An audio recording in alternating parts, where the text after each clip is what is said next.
welcome to the Unitarian Universalist Fellowship of the Rappahannock.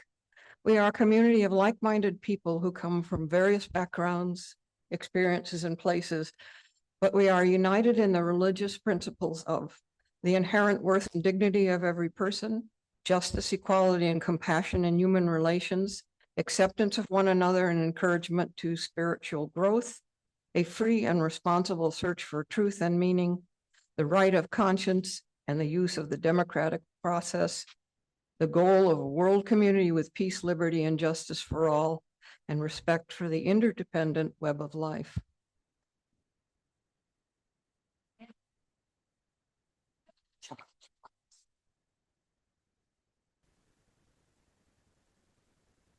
As I like this chalice that is a symbol of the faith, our faith. Can you hear me? I want to teach or remind you of a word that is satyagraha. This is a word from the Sanskrit and embodies Mahatma Gandhi's passive political resistance against British rule in India. I first heard it described as evil shall not win, and personally I like that. But it is probably more accurately said as holding firmly to truth in this time and culture of mind-numbing arrogance and power grabs. This is a good word and a philosophy to know. Reverend Sara's topic of strong women of the Bible got me thinking, what makes a person strong and worthy of recognition?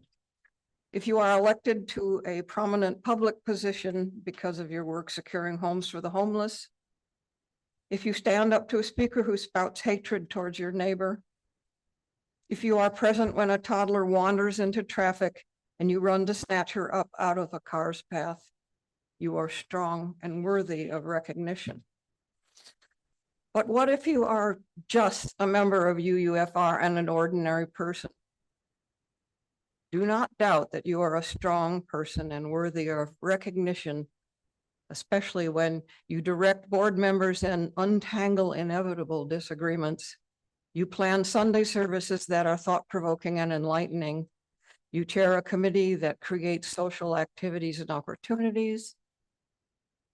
You work to ensure that we are a welcoming congregation for all.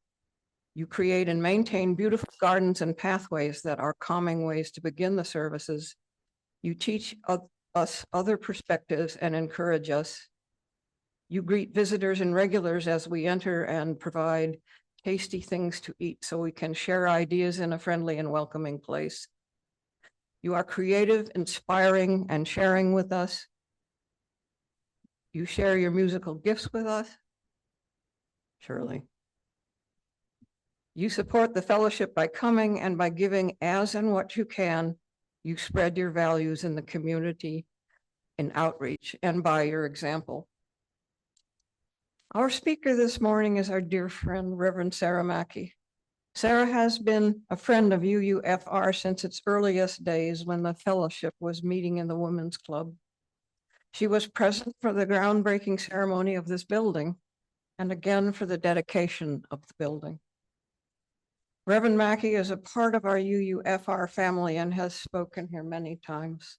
She makes us think, smile, and laugh. She introduces us to new ideas and new things we thought we were familiar with. Anyone built Wink Swing yet? This morning, Sara will speak to us about some of the strong women of long ago. The Bible is full of stories about uppity women who knew how to resist injustice. In our time of appalling injustice, she speaks to us of the inspiration of two midwives in the Old Testament and that of a mother in the New Testament, women who knew how to stand firm in their beliefs. Sara?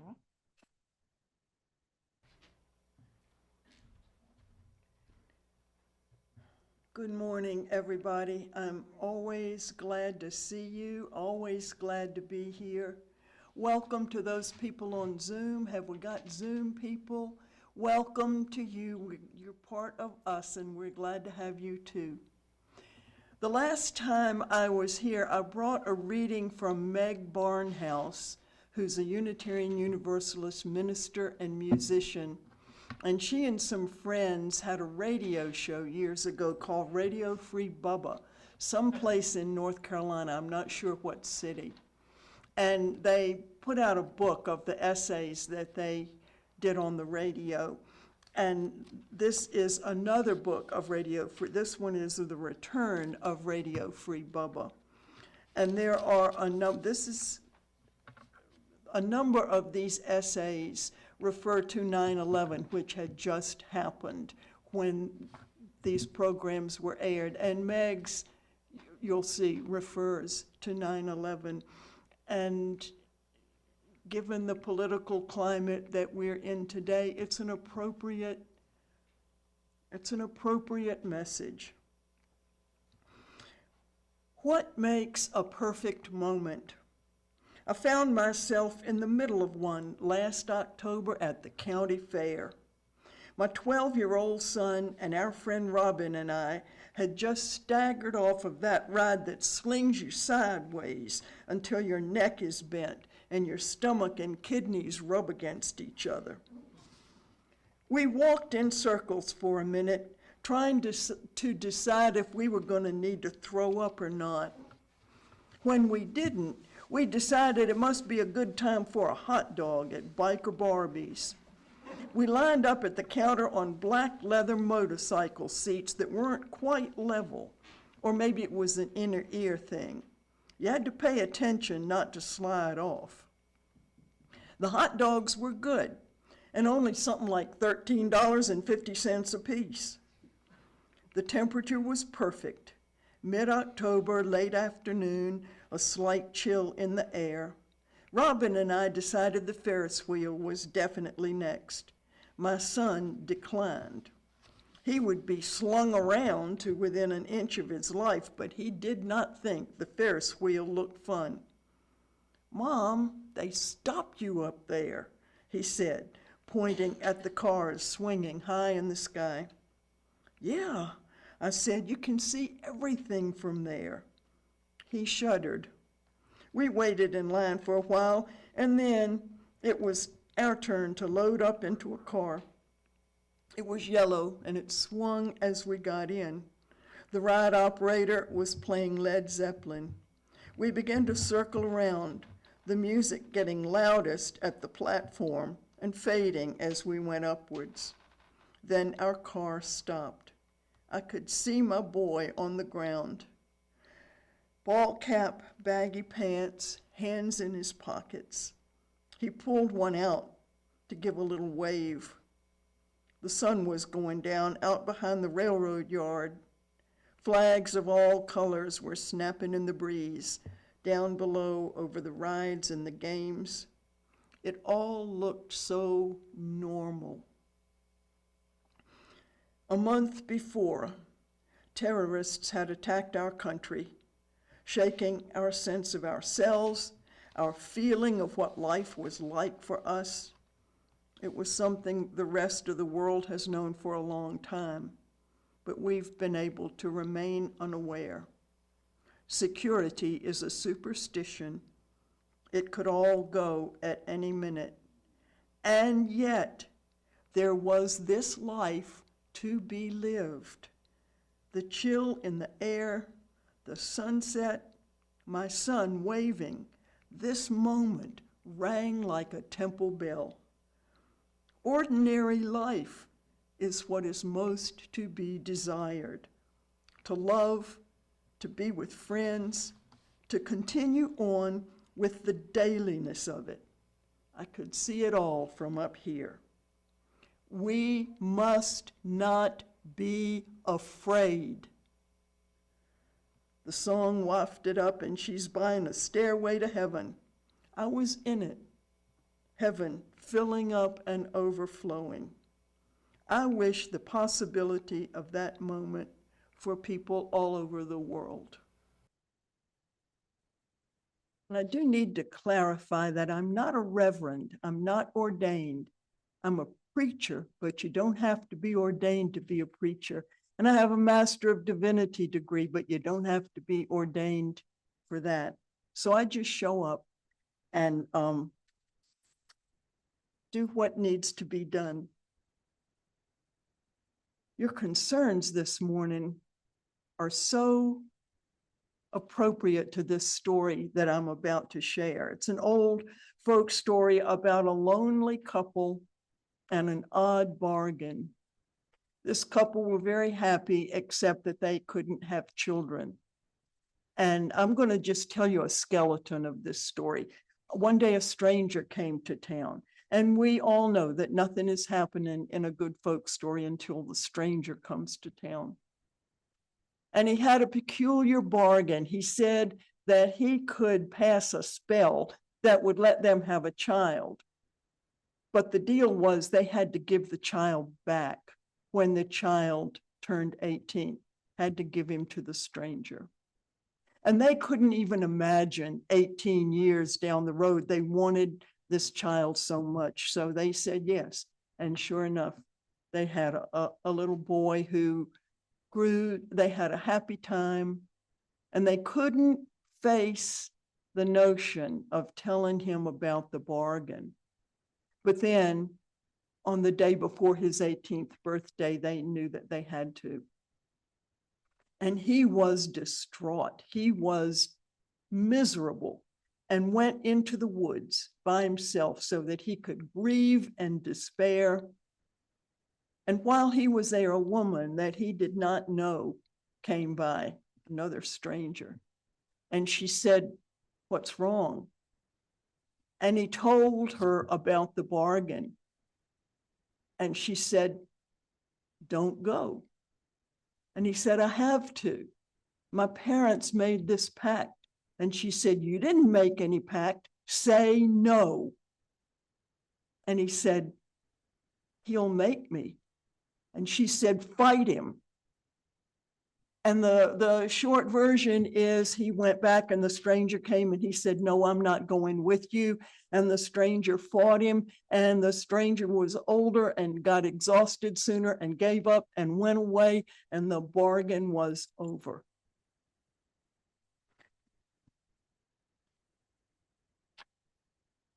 Now let me see what I'm supposed to talk about next. Oh, I know there's so many paths you could go down about this story, but the important thing today is that it's a story about resistance. When something was happening to the boy that he didn't want, he said no.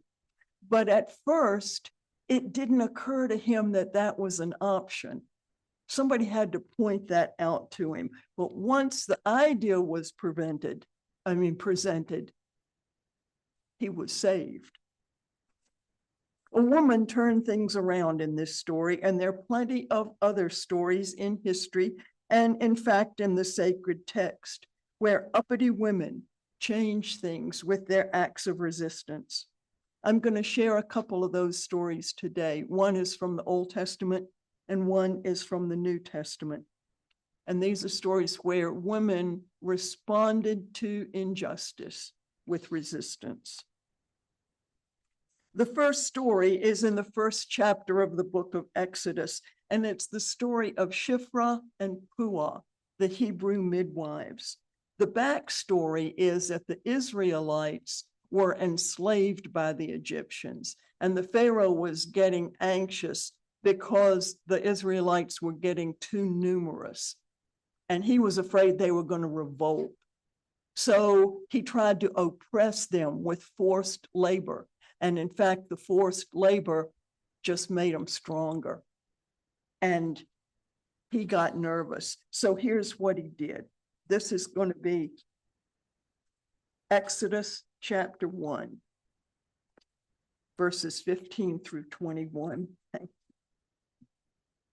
The king of Egypt said to the Hebrew midwives, one of whom was named Shiphrah and the other Puah, "When you act as midwives to the Hebrew women and see them on the birth stool, if it is a boy, kill him. If it is a girl, she shall live." But the midwives feared God. They did not do as the king of Egypt commanded them, but they let the boys live. So the king of Egypt summoned the midwives and said to them, "Why have you done this?" and allowed the boys to live. The midwives said to the Pharaoh, "Because the Hebrew women are not like the Egyptian women, for they are vigorous and give birth before the midwife comes to them." So God dealt well with the midwives, and the people multiplied and became very strong. And because the midwives feared God, he gave them families.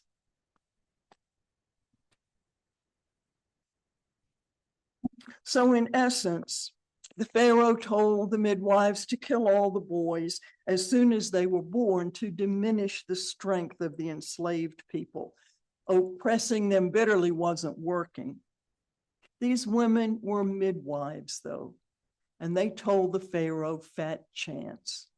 Chances are they didn't tell him exactly that, but they blatantly resisted his cruel order and they let all of the babies live naturally. When the Pharaoh summoned them and demanded to know why they had refused his orders, they told him the Hebrew women were so much more vigorous than the Egyptian women. They didn't even need midwives to help them give birth. And of course, that was another good little twist to the Pharaoh. He was already worried about the Israelites being too strong, and now he's finding out they don't even need help to give birth. It was a clever act of resistance to just push him a little bit that way. The midwives resisted Pharaoh because they were midwives, of course, and because the text says that they feared God. In this sense, it doesn't mean they were afraid of God. They revered God. They stood in awe of God. They didn't think that highly of the Pharaoh. The midwives valued justice over oppression, and they acted accordingly. The result was that the Israelites continued to multiply and grow strong because the midwives acted in the cause of justice. The story also says that God rewarded them by giving them families. They met oppression with resistance, and justice prevailed. The New Testament story is about one of my favorite people in the Bible. Her name is the Canaanite woman, but we don't know her name. It's good to notice that Shiphrah and Puah, we know the names of the Hebrew midwives. We don't know the name of the Pharaoh, but they recorded the names of Shiphrah and Puah, which indicates to us how important they were in the history of Israel. We don't know the Canaanite woman's name. I have heard that her name is Justa, but I don't know how to document that. I hope it's true.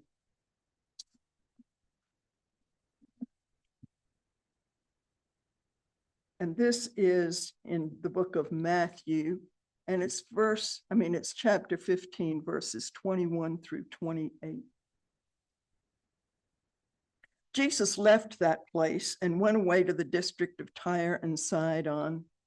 Just then, a Canaanite woman from that region came out and started shouting, "Have mercy on me, Lord, Son of David. My daughter is tormented by a demon." But he did not answer her at all. And his disciples came and urged him, saying, "Send her away, for she keeps shouting after us." He answered, "I was sent only to the lost sheep of the house of Israel." But she came and knelt before him, saying, "Lord, help me." He answered, "It is not fair to take the children's food and throw it to the dogs." She said, "Yes, Lord, yet even the dogs eat the crumbs that fall from the master's table." Then Jesus answered her, "Woman, great is your faith. Let it be done for you as you wish." And her daughter was healed instantly. The woman in this story is a Canaanite, a Gentile, and she's defying so many norms by approaching Jesus this way. But her daughter is tormented by a demon, and that matters more to her than social convention. She's not supposed to be approaching a Jew because she's a Canaanite. And the text notes say that they were ancient pagan enemies of the Jews. So the Canaanites were kind of like trashy people to the Jews. That's snarky, but I mean, that's kind of what it was. She was a woman, unaccompanied. She was not supposed to be going up to all of these men. She's not supposed to be shouting after them. Notice that the men don't talk to her. They don't acknowledge her. They tell Jesus, get rid of her because she's getting on our nerves. But when she calls to Jesus, help me, he doesn't answer her at all. He tells his friends that he's only there, not her, his friends, that he's only there for the Israelites. And then this is the coolest thing, that she's shouting after them. So we can imagine that she's behind them, trailing along.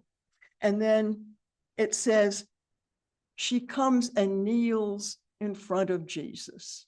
So she must have to get around that crowd of men and then drop down to her knees. And in this position of submission and supplication, she's the strongest person in the story, the most powerful person in the story. She has stopped Jesus in his tracks. He can't go any further unless he changes his direction. He can go on one side or the other, or he can turn around and go back, but he can't move forward any further. And then when at last he does speak to her, she says, help me. And he insults her. Essentially, he calls her a dog. He says his teaching, which he compares to food, is for the Israelites, which he compares to children. And you don't give children's food to the dogs, which means her. And she says, okay, you may be right. She accepts the rudeness. She accepts the insults. She doesn't try to argue. She doesn't try to defend herself. She knows Jesus can help her daughter, and she'll put up with anything and make certain that he can't continue to withhold that help. She refuses to accept the injustice. She stands up for herself and her daughter by pointing out that even dogs get crumbs that fall from the table. And somehow, and I don't know why, I've studied this story a lot and I can't figure out why, she changes Jesus's mind. And he affirms that her faith is great, and he heals her daughter instantly, it says. There's nothing in the text to indicate that her daughter is with her. So we don't know where the daughter is. We assume that she's at home. And we don't know what the demon is that tormented her. But the ending to this story has always captivated me. Her daughter was healed instantly. And we wonder where she was and what it must have felt like to her. All of a sudden, not to be tormented by the demon anymore. What a story. The Canaanite woman stood strong in the face of injustice, and she resisted. The Hebrew midwives, Shiphrah and Puah, stood strong in the face of injustice, and they resisted. They didn't try to defend their positions or negotiate or compromise or persuade or work within the system. They said no. The Hebrew midwives said, we're not killing any babies. We don't care who you are telling us to do it. The Canaanite woman said, insult me all you want, but my daughter needs healing and you can heal her. And I'm not leaving until you do. She didn't try to make any deals. She stopped Jesus in his tracks, and she prevailed. In this current political climate, when people in power are breaking laws every day without restraints, resistance is an act of faith. It feels difficult to know. We were talking coming up here, how much good one person's resistance can be. And it's frustrating to try to figure out what will be the most effective way to resist. But we can't let any of that stand in our way. Shiphrah and Puah resisted on behalf of the Hebrew women and newborn babies. The Canaanite woman resisted on behalf of her daughter. All of these women acted on behalf of those who were powerless and undervalued. We have to speak up for people who aren't in a position to speak up for themselves. There's a UU candidate named Samara Powers who said, "We are only as safe as the people we are willing to protect." We are called to resist despair. It takes courage to stand up to oppression, and there's risk involved, but fear and despair are not productive options. They do not serve any need that we have. We are not the only ones who've had to fight oppression, and we have so many people throughout history that we can look to for inspiration. It's true that justice-seeking people have died in the effort, but it is also true that justice-seeking people have prevailed. We can draw strength and courage from those stories, and so may it be. As you were talking, I was remembering a story I read in the paper early in the Trump, in this era of craziness that we're living in. And it was a group of older women